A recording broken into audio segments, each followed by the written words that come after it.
Guys, I've been in this Minecraft hardcore world for so long, but for this video I wanted to reach like the next level, and so I started doing some research on the internet. That's where I found a couple tools that I think would help me kind of break through the ceiling that I felt like I was at. I downloaded 2 mods to help me in this video, and yes, I know some of you may think, oh well, now he's using mods. Now he's technically cheating in his hardcore world. Me, I feel okay with messing around with mods now because I've done so much without mods that I want to keep it interesting. So let me take you back to the beginning, where it all started. The first mod we're using is a building mod called Axiom. Think of it like creative mode, but just 100 times more powerful. It has a ton of tools you can use to move builds. You could duplicate builds or even stack them on top of each other. You can place down all sorts of shapes and manipulate them. Pretty much anything you can imagine, you can build it with Axiom. Now, we're not using Axiom in our actual hardcore world because it is creative mode. That would definitely be cheating. We're using a whole separate creative world just so we can design whatever we want to build. The second mod we're using is called Litematica. Now, what I'm going to use Litematica to do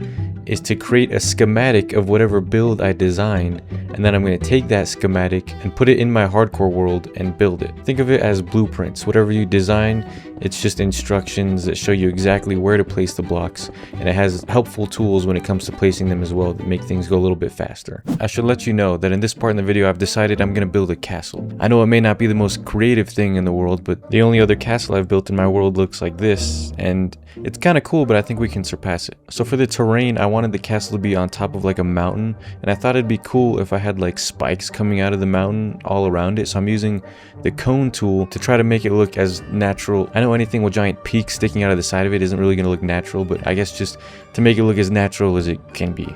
At the very front, I'm adding like pillars that are sticking up out of the ground, and we're going to have like wooden paths connecting them in between that you could walk across to get to the entrance of the castle. Now right now, it's important to note that I'm not making things out of the materials that they're going to be finalized in the design. Like this path isn't going to be red wool, but right now it's just kind of easier if I do it like this. Now I won't bore you with the design of the details much longer. Just the process of how this kind of went is how everything kind of goes. You just start out with basic shapes, stacking them on top of each other and next to each other, and then the more you go along, you just can add more and more details to it, and eventually you can kind of carve something out that's pretty sweet. As you can see, we have half of a castle right now. So what I'm going to do is I'm going to select it and make a blueprint of this half of the castle. Then, pretty simply, we can copy and paste the half, flip it, and then boom, we have a whole castle. So one half of the castle is diamond and one is gold, and that's because they're going to be designed just slightly differently. When I replace the gold half with the blocks I'm actually going to use to build it with, I want them to be lighter blocks like stone and,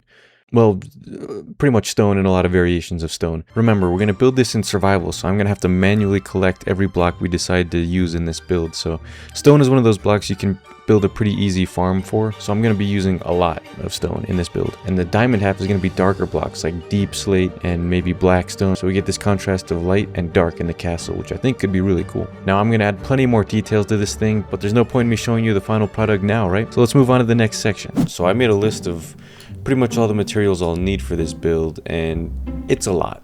The main ones being stone and deep slate. I need about 200,000 stone and about 170,000 deep slate, and those translate to over 200 shulker boxes that I'm gonna need. And I think these are all the shulker boxes I have. I have like 34 shulker boxes here. We're gonna need way more. Now I have heard of shulker farms or shulker box farms, but I think it'd be more fun if I just went and got the shulker boxes myself in the end.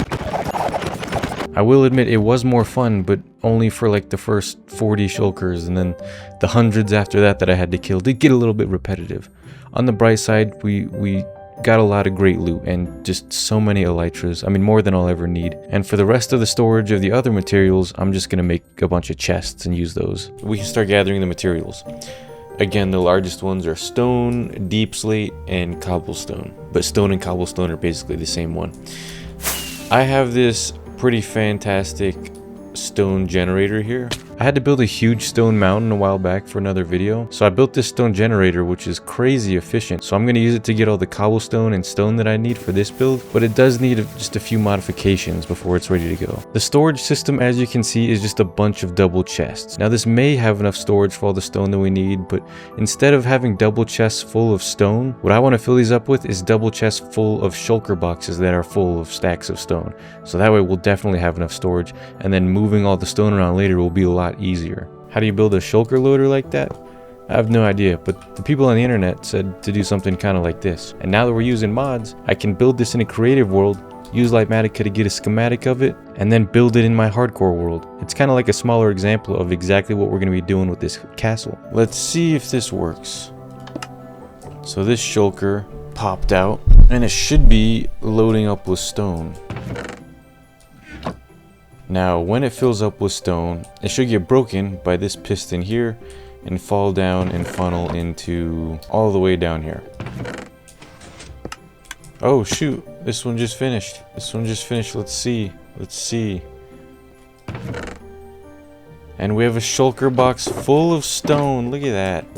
Now what we need to do is actually get this farm up and running. I'm gonna be doing this for the next foreseeable future. I'll let you guys know when I'm done. Here I was AFK for a bit, and when I came back, my pick had broke. Usually I wait till it gets low and then I heal it up with XP because it has mending, but I left it a little too long this time. And I came back and I was just punching stone with a fist. So I had to make another pickaxe. Unfortunately, I used the last of my netherite to make it fortune instead of silk touch, which is what you need to pick up stone when you mine it. So I had to make another pickaxe, and that one was made out of diamond because I ran out of netherite. Good news, I believe we have collected enough stone. We actually should have collected a little bit more than enough. Now, what we need to do is collect 40,000 cobblestone. Alright, we have finally collected all the stone and cobblestone. On to the next thing, deep slate. This probably won't surprise you, but I needed a lot of deep slate for another video, so I had already built a TNT deep slate machine. As you can see, I chose to make the castle out of the materials that I had ways to collect a lot of them already made for, so there was a bit of planning when it comes to that. The only thing was towards the end of that video where I built this machine, most of it broke, and I'll show you how.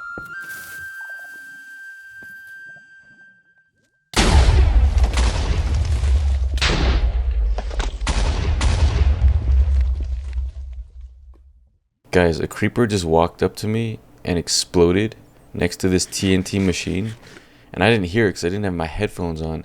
It just proceeded to, like, in a chain reaction, blow up the TNT from most of this 5-pronged deep slate breaker TNT machine. That's insane. I've decided to just fix up this one on the end that was the least damaged and just move forward with one from now on because I do not feel like fixing all 5. But because we're using Litematica now and we still have one working piece of this deep slate breaker, we can make a schematic of it and easily replicate it and rebuild it back to its former glory.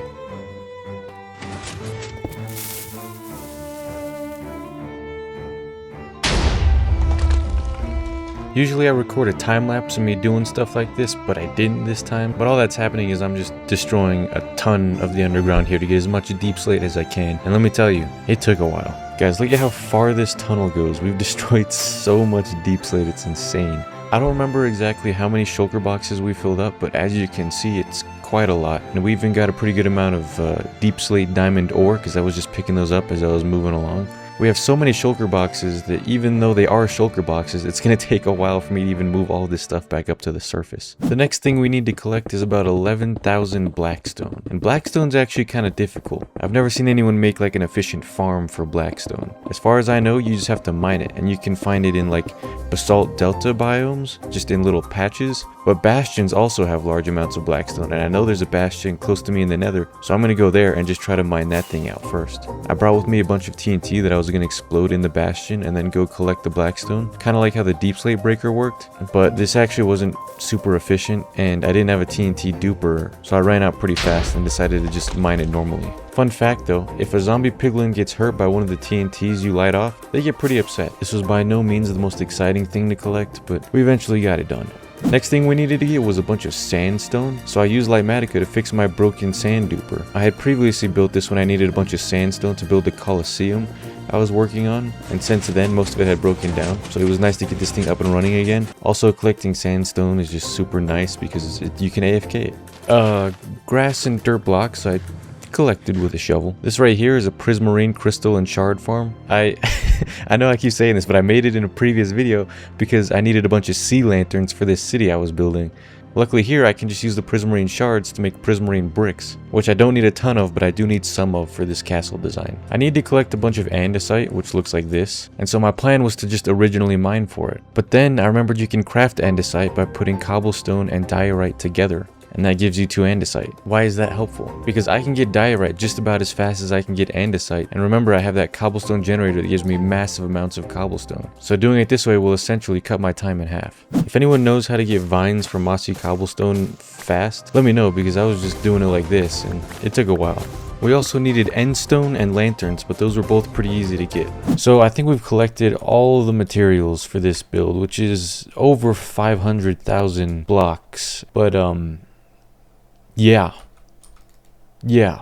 Okay, let's just see how it would look if we tried to maybe place it in right here, right in this area here. Would you look at that? It's all the way over there. But would you look at that? Let's move this. Let's go ahead and bring this guy this way. Getting low frames. You know what? Let me turn off shader packs to make this a little easier on the PC. Which way is the front? Okay, yeah, we need to rotate it. Look at that. Now we're over there. I can't tell if we rotated the right way or not. I think we rotated the wrong way. And where are you now? There you are. Uh-oh. This has got to be the back, right? No, don't tell me it's the back. We had it right earlier. Okay, now we're getting somewhere. We're still floating. We're still floating. We still got to go down more. What about like right there? Hello. Okay, let's walk around. Let's see. Whoa. Are we still floating? I haven't looked at the back side. We do have some trees popping up there. That seems to be pretty good. I like it. Okay, so this is where we will place it to make it so it's a little bit easier on the PC and we're rendering less things at once. I've loaded in the bottom half, kind of the foundations. As we need to build other parts, we can render other parts. You need to go... You...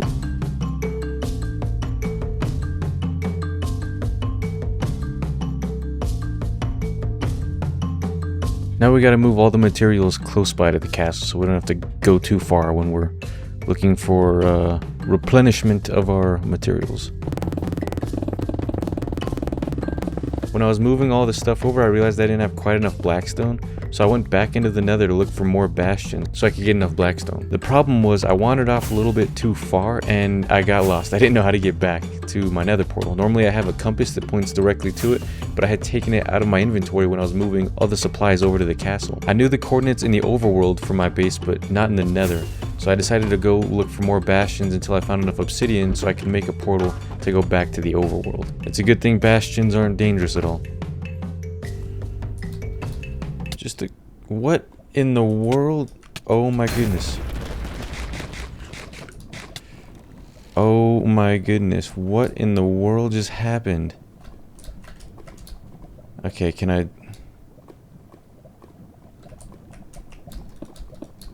This guy mid-air jumped down and like axed me in the face. Okay, I'm just gonna grab the gold and trade for the obsidian instead of looking at all the chests because I want to get out of here as soon as possible. I can't believe I lost the totem like that. Alright guys, I think it might be time to do this. The culmination of I don't even know how many hours of designing and collecting. Also, we can build this thing. Let's get to it. Litematica has an easy place function, so using that I'm hoping this won't take quite as long as you would think to place 500,000 blocks. In a lot of these replay recordings you'll see little gaps, and that's because I had to turn down the render distance so low when I was building this thing because it was laggy, so every time I went back to go get more sandstone or any other block, where I was previously building would go unrendered for a bit. And so that's what those gaps are, just so you guys know. Okay, now that I actually look at the back part, we were so far off from actually putting this schematic in the ground. I think it's alright, because I can just build a little attachment section on the bottom later, because I don't want to move the schematic again. But man, were we far off. Holy cow, I didn't think it would be this bad.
Well, we're halfway done with it. This thing is insanely huge. My goodness. Holy cow. We're definitely not furnishing the insides. I can't even imagine how long that would take.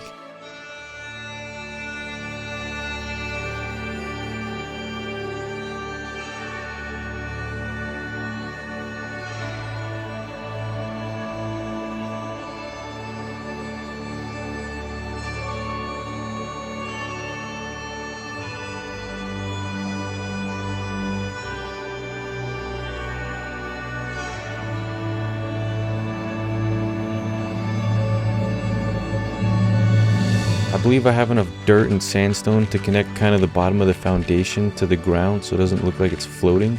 It might not look perfect, but I think it'll still look pretty decent.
Wow, that was kind of intense.